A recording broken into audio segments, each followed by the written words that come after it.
Hi, I'm Gareth Summers of the Royal Birmingham Conservatoire. Now we turn to Chapter 9 in an actor's work, Emotion and Emotion Memory. It's a little more complex than people sometimes initially think. There are a number of issues arising out of emotion memory. Stanislavsky begins by describing the need to recall emotion for the scene, the character, and the situation. We know this feeling. We feel like, we really had it yesterday. It was alive and I was completely in the scene, and today it's completely dead. All the interactions felt like they'd been worked out in advance. They'd lost their sense of truth and belief. They'd lost track of the object of attention. Before, the actor's observation was clear. They had their focus on the door where the intruder could possibly enter at any minute. They were previously guided by feelings, intuition, everyday experience, and today these were exchanged for a well-worn track, followed almost blindly. This is the time that we then need to reinvest in the magic if and the given circumstances and feel in our bones the possible consequences of our actions. We need to pretend to be speaking the words for the first time. We need to pretend to be hearing the words for the first time.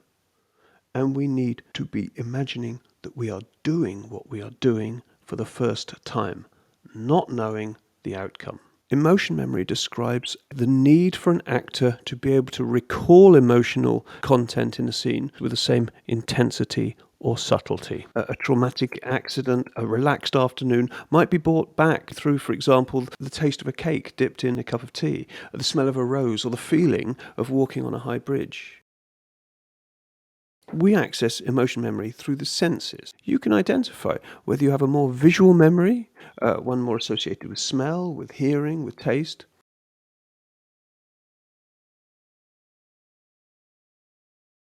You'll discover which of these senses is more effective for you.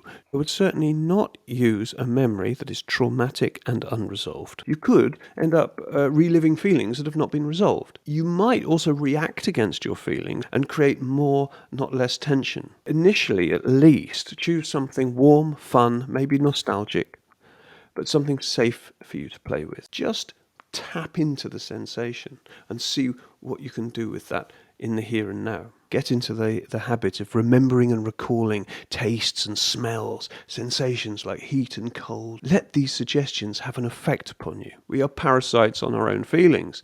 On one hand, you can be thinking, this is terrible, she's dumped me. And on the other, you go, that's interesting, this is what it feels like to be dumped. Getting into the habit of noticing texture and feelings of everyday life and of more exceptional emotions as they arise is really useful. These are very subtle feelings, but if you dig into them and you start to work with the given circumstances and use your imagination, they can become stronger and stronger.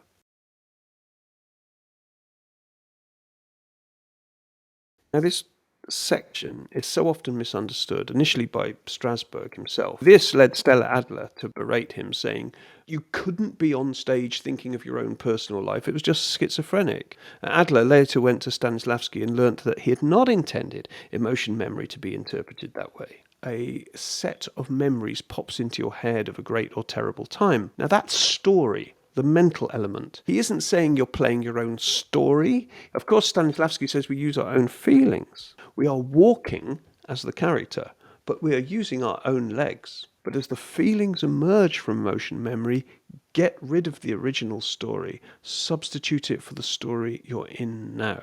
You might play a character of vastly different experience to you, but you have to do your research and use your imagination to embody that character. If you play a character who's been in prison for 10 years and you've never been in that situation, it's no good using your emotional memory to dredge up a vague idea of prison. Do the research. Maybe the character has been in fear of his life for most of that time. What does that mean emotionally? Can you relate to that at any point? Of course you're using your feelings. You are not using the play to explore your own history. Partly because we'll be playing two scenes at once, and partly because following our own story can bring our own defense mechanisms and our old anxieties to the surface. As soon as you feel anxiety, resistance to expression or tension in the body, stop. There are other ways of doing this. Another way of working with emotion physically is through Michael Chekhov's psychophysical technique. And I have some videos on Michael Chekhov on my site, so you can have a look at those. See you soon. Good luck with your work, your career, and your ambitions. If you enjoy these videos, please press like, subscribe, and pass them on.